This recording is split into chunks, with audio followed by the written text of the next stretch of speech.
Iveren was so beautiful that every man desired her. Yet instead of waiting for one husband, she chose a path no one had ever dared before. She gave herself to every man in the village. What followed shook the land, divided families, and almost tore the village apart. Long ago, in a tea village where traditions were as old as man himself, there lived a woman named Iveren. Iveren was enchanting. Her eyes were dark pools of wisdom, and her laughter had the power to soften even the sternest elder. Yet, despite her beauty and charm, she remained unmarried. Suitors came and went, but for reasons no one could explain, none stayed. As the moons passed, loneliness began to press heavily on Iveren's heart. Tired of her solitude and desperate to find a husband, she decided to consult Akombo, a wizened old woman named Kwaseando, who could commune with the ancestors. Kwaseando's hut smelled of herbs and old scrolls. Sitting cross-legged before the oracle, Iveren poured out her troubles. The old woman closed her eyes, chanted, and listened to the voices of the unseen. Then she spoke. "Child, your destiny is unlike any other. The man who fathers your child will one day rule this village. His reign will bring wealth, peace, and unity like never before." Iveren's heart pounded. Could this be the answer to her long search? That night, she could not sleep. The prophecy burned in her mind. She began to devise a daring plan. If one of the men in the village was destined to father the ruler, then she would not wait for chance to find him. She would take matters into her own hands. Iveren began to secretly welcome the eligible men of the village, one after the other. She was careful, discreet, and deliberate. Some came willingly, enchanted by her beauty. Others came out of curiosity, unable to resist the mystery that surrounded her. At first, no one noticed, but as weeks became months, whispers began to rise like smoke from hidden fires. Women shook their heads as they fetched water from the stream. Men muttered as they sat under the shade of trees. Children overheard fragments of gossip when their mothers thought they were not listening. "Iveren is with many men," some said. "She has gone mad with loneliness," others added. But the oldest women, those with white hair, only looked at each other knowingly, for they remembered the prophecy too. Before long, Iverin's belly began to grow. The people of the village could no longer hide their gossip. Some pointed at her when she passed. Others laughed behind her back. But Iverin did not mind. She walked with her head high. She knew what the oracle had said.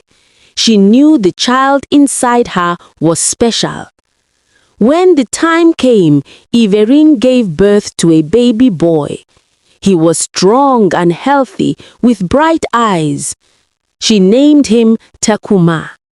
The whole village came to see the child. Some brought gifts of yam, palm oil, or goat meat.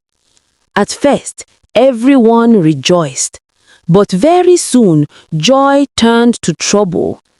Every family with a young man claimed the baby as their own. "This is my son," one man shouted. "No, he is mine," another argued. "My family will lead the village," others added. The quarrels grew louder each day.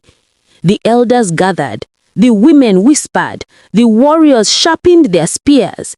It seemed the village was about to break into war, all because of one small child. But Iverin held her baby close and smiled. She remembered the prophecy. She knew the ancestors would not fail. The elders of the village were worried. If they did not act quickly, fighting would soon begin. So they called a meeting under the biggest tea tree in the village. The oldest elder, Tor Agbende, spoke first. His voice was shaky but strong. Our ancestors never leave us in times of trouble. We must ask them to show us the truth. Just then, the oracle, Kwase Ondo, came forward. Her eyes were sharp and her words carried power. I have spoken with the ancestors. They have given me a test. The true father of Iverin's child will be revealed. Everyone leaned closer to hear. The test, she continued, will not be easy. Each man who claims the child must travel to the sacred mountain. At the top of that mountain lies the moonstone, a stone blessed with the wisdom of our ancestors. The man who brings back this stone is the true father and the next leader of the village. The crowd gasped. The sacred mountain was feared by all. It was full of wild animals, deep caves, and strange spirits. Few had ever climbed it and returned alive. Still, there was no other way. Tor Agbende raised his hand. It is decided. In 3 days, the men will leave. May the ancestors guide them. The people went home with mixed feelings. Some excited, some afraid, but all waiting for what the journey would reveal. And in her heart, Iverine rocked her baby to sleep, whispering, Tekuma, the ancestors are watching. 3 days later, the whole village gathered at the square. The air was filled with the smell of burning herbs as families prayed for their sons. 6 men stood ready. Each one claimed to be the father of baby Takuma. Their faces showed many feelings: fear, pride, and hope. Iveren stood at the edge of the crowd, holding her child close. She looked at each man but said nothing. A horn was blown, drums beat loudly. The journey had begun. The 6 men carried small bags with kola nuts, palm wine, and charms for protection. Together, they walked down the narrow path that led out of the village. The road was not easy. They crossed rivers that twisted like snakes. They passed through dark forests. They heard strange cries coming from caves that echoed like voices of the dead. But the real test waited at the foot of the sacred mountain. There stood a stone altar. Beside it was a pool of water so clear it showed each man his deepest fears. As the men approached, a voice filled the air. It was not the voice of any person. It was the voice of the mountain itself. Offer what you value most, and only then will the path to the top open. The men looked at each other, their hearts heavy. This was no ordinary test. One by one, the men stepped forward to the stone altar. Each hoped his offering would open the path to the top of the sacred mountain. The first man placed gold beads that had been in his family for generations. Nothing happened. The second man offered a goat's horn filled with palm oil. The altar stayed silent. The third laid down his father's hunting spear. Still, no sign. The men grew worried. Sweat ran down their faces. Then it was Jato's turn. He was not the strongest or the richest among them. People often said he was too quiet, too simple, but Jato was known for his wisdom and kindness. He walked slowly to the altar, knelt down, and closed his eyes. He did not bring gold or treasures. Instead, he spoke from his heart.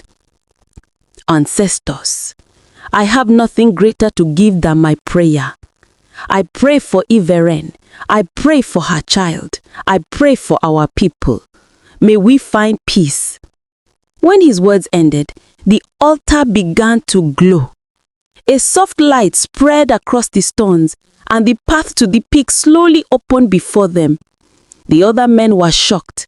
None of their rich gifts had worked, but Jato's humble prayer had moved the mountain. Silently, they followed him. For the first time, they began to understand that true strength was not only in wealth or power, but in the heart. The path up the secret mountain was steep and dangerous. Every step tested the men's strength. Their feet slipped on sharp rocks, and the cold wind beat against their faces. At times, they wanted to turn back, but Jato walked steadily in front, and the others followed. Strange things happened as they climbed. They heard voices calling their names from the shadows. They saw lights dancing in the distance, though no fire burned. They even felt the mountain shake beneath them as if it were alive. But the higher they climbed, the clearer their minds became. It was as if the ancestors were watching, weighing their hearts. At last, they reached the top. The sky above was full of stars, so close it seemed they could touch them. And there, in the middle of the mountain peak, lay the moonstone. It glowed softly, as though it carried the heartbeat of the mountain itself. The men stood in silence. This was the moment the prophecy would be fulfilled. Jato stepped forward, his hands trembling. He reached out and touched the moonstone. At once, the stone blazed with a bright light. A voice filled the night air. "Son of Tokume, you have proven your worth. This child is yours, and you are destined to lead the people." The other men fell to their knees in awe. The rivalry in their hearts melted away. Jato held the glowing stone high. He had passed the test. At dawn, the men came down from the sacred mountain. Their faces looked different. Not proud, not angry, but humbled by what they had seen. Jato walked in front, carrying the glowing moonstone in his hands. The others followed quietly behind him. When they entered the village, the people rushed out to meet them. Drums beat, women ululated, and children danced. Everyone wanted to know the result. Jato lifted the moonstone high for all to see. Its light shone on the faces of the crowd. "The ancestors have spoken. I am the father of Tekuma. It is my destiny to lead this village." The people gasped, then shouted with joy. The elders nodded, pleased that the prophecy was clear at last. Everin stepped forward, holding baby Takuma in her arms. She looked into Jato's eyes, and for a moment, everything felt calm. She placed the child in his arms. The village erupted in celebration. Drums thundered, horns blew, and food was shared freely. That night, the people danced until the moon was high in the sky. But in Everin's heart, a quiet thought remained. The prophecy has been fulfilled, but is this the whole truth? Many moons passed after Jato was named the father of Tekuma. The village seemed at peace. Food was plenty, quarrels were few, and people trusted the prophecy. But one night, as Iverin sat outside her hut nursing her baby, she heard voices behind the big tree. She listened carefully.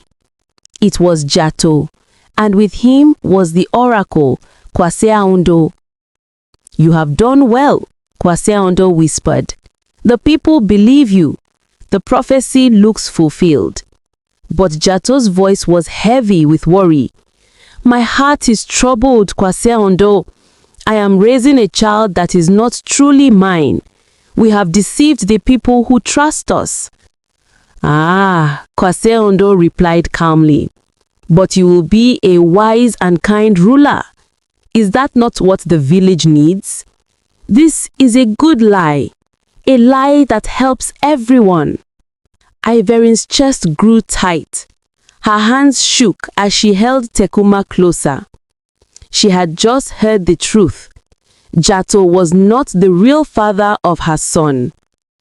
Her heart burned with anger, but also with fear. If the people discovered this, the peace in the village would be broken again. That night, as Tekuma slept, Iverine whispered to herself, "The truth must be known. My son deserves it. The village deserves it. But I must be wise." From that night, Iverine carried a heavy secret in her heart. Every time she saw Jato hold Tekuma, her chest tightened. Every time the people praised him as the chosen father, her eyes filled with tears she could not explain. She could not eat well. She could not sleep well. Her body was present in the village, but her spirit was restless. One evening, Funi, her childhood friend, noticed her sadness. "Iverine," Funi said softly, "your face no longer shines. What troubles you?" Iverine wanted to speak, but fear tied her tongue. What if the truth brought war? What if the elders punish her? Instead, she smiled weakly and said, "I am only tired, my friend. That is all." But when she lay down that night, her thoughts did not rest. She remembered the glowing moonstone, the cheers of the people, and Jato's worried words under the tree. She whispered to herself, if the ancestors truly chose Jato, why was deception needed? The truth must come out one day. She kissed Tekuma's forehead gently and closed her eyes, knowing that the road ahead would not be easy. As moons passed, people in the village began to notice small things. Sometimes Jato walked alone into the forest, staying until late night. Other times, the oracle, Kwase Ondo, visited him in secret. The women at the stream whispered as they washed, "Why does the oracle meet Jato so often? Why does he look worried even when the people praise him?" The men at the market also talked quietly. "Something is hidden," one said. "Yes," another replied, "but what can we do? The prophecy is not ours to question." Even the children noticed. "Why doesn't Tekuma look like Jato?" "Shh," the mother warned, pulling the child away. "Do not say such things aloud."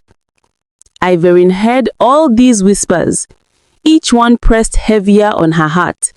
That night, she sat by the fire, staring into the flames. Her soul wrestled with fear and courage. If I keep quiet, the lie will grow stronger. But if I speak, the village may tear apart. She lifted Tekuma into her arms. His eyes shone like the stars. She whispered to herself, "My son must grow in truth, even if the truth breaks me." And in that moment, she knew her silence could not last much longer. One evening, the elders announced a special ceremony, the Night of the Ancestors. On this night, the whole village would gather to honor those who had gone before. Fires were lit around the great square, drums echoed across the hills. Men, women, and children sat together, their faces glowing in the light. The oracle, Kwase Ondo, stood in the center, holding a calabash filled with palm wine. He called on the spirits of the ancestors to bless the people. But as the ceremony went on, the fire suddenly grew brighter. Sparks rose high into the sky, and the drumming stopped. A cold wind swept across the square. Then a deep voice thundered, "Truth cannot be buried forever!" The people gasped. Some fell on their faces in fear. Others held their children close. The fire twisted, and in it appeared the faint shape of an old woman. Her eyes burned like coals. Her voice shook the ground as she spoke. "The prophecy has been twisted. The chosen one walks in lies. If the truth is not revealed, sorrow will fall on this land." The figure disappeared, and the fire died down to a soft glow. The crowd was silent. Fear hung heavy in the air. Everyone looked at Jato. Everyone looked at Iveren. The ancestors had spoken. The time of hiding was ending. After the night of the ancestors, the village was restless. No one spoke openly, but everywhere people whispered, "Who has twisted the prophecy? What truth are we missing? Why did the spirit speak of lies?" Jato walked through the village with his head low. Though the people still greeted him with respect, he felt their eyes on him, sharp and questioning. Iveren too carried the weight. Every time she saw the villagers' faces, her heart beat faster. The words of the spirit echoed in her ears. Truth cannot be buried forever. One evening, as the sun sank behind the hills, Jato came to Iveren's hut. His face looked tired, his voice low. "Iveren, the ancestors are angry. Their words will soon tear the village apart. We cannot keep this secret much longer." Iveren's eyes filled with tears. "Then let us speak the truth," she whispered. "Better the pain of truth than the curse of lies." For a long time, Jato said nothing. Then he nodded slowly. "You are right. Tomorrow, when the drum calls the people together, I will tell them everything." Iveren held her child close. Her heart was heavy, but also lighter than it had been in many moons. The time of truth had finally come. The next day, the talking drum sounded across the village. Gug-gug-gug-gug-gug-gug-gug-gug-gug. Its deep voice carried from hill to hill, calling everyone to the village square. Men left their farms, women left their cooking fires. Children ran barefoot, eager to see what would happen. Even the elders came slowly, leaning on their staffs. When all were gathered, Jato stepped into the center. His face was pale, and his hands shook, but his voice was steady. "My people, you trusted me when the moonstone shone. You believed I was chosen. But today, I must confess the truth." A heavy silence fell. Even the wind seemed to stop. Jato continued. "Tekuma is not my child. On the night we climbed the mountain, Kwase Aondo and I deceived you. My prayer moved the altar, yes, but the oracle hid the truth, saying I was the father. We thought it was for the good of the village." The people gasped. Mothers covered their mouths. The elders frowned. Some men shouted in anger, while others looked confused. Then Iveren stood beside Jato, carrying Tekuma in her arms. Her eyes were wet, but her voice was clear. "It is true. Jato is not Tekuma's father. The prophecy was twisted, and I have carried this burden in silence. But I say it now. The child deserves truth, and so do you." The square erupted. Some cried out in betrayal. Some called for punishment. Others begged for calm. The village was on the edge of breaking. The square shook with noise. Some shouted, some wept, and some demanded answers. But suddenly, a deep voice rose above the chaos. It was the oldest elder, Baba Otese. His white hair shone in the sunlight as he lifted his staff. "Silence," he thundered. The crowd grew still. "The ancestors do not reveal lies without reason," Baba Otese said. "If Jato is not the father, then who is? The truth must be complete today." All eyes turned to Iveren. She held Tekuma close, her lips trembling. For a moment, fear gripped her heart. Then she stepped forward. "The father of my child," she said softly, "is Tehemba." A gasp spread through the crowd. Tehemba, a quiet farmer, stood at the back. His eyes widened in shock, but also in shame. Slowly, he stepped forward, his hands shaking. Whispers filled the air. "How? Why him?" Iveren raised her voice so all could hear. "On the night of the harvest festival, before the prophecy was spoken, Tehemba came to me. He showed me kindness when I was alone and I was weak. That night became Tekuma's beginning. I kept it hidden because I feared the shame. When the oracle declared Jato as the father, I swallowed the lie, thinking it would protect us all. Tehemba bowed his head.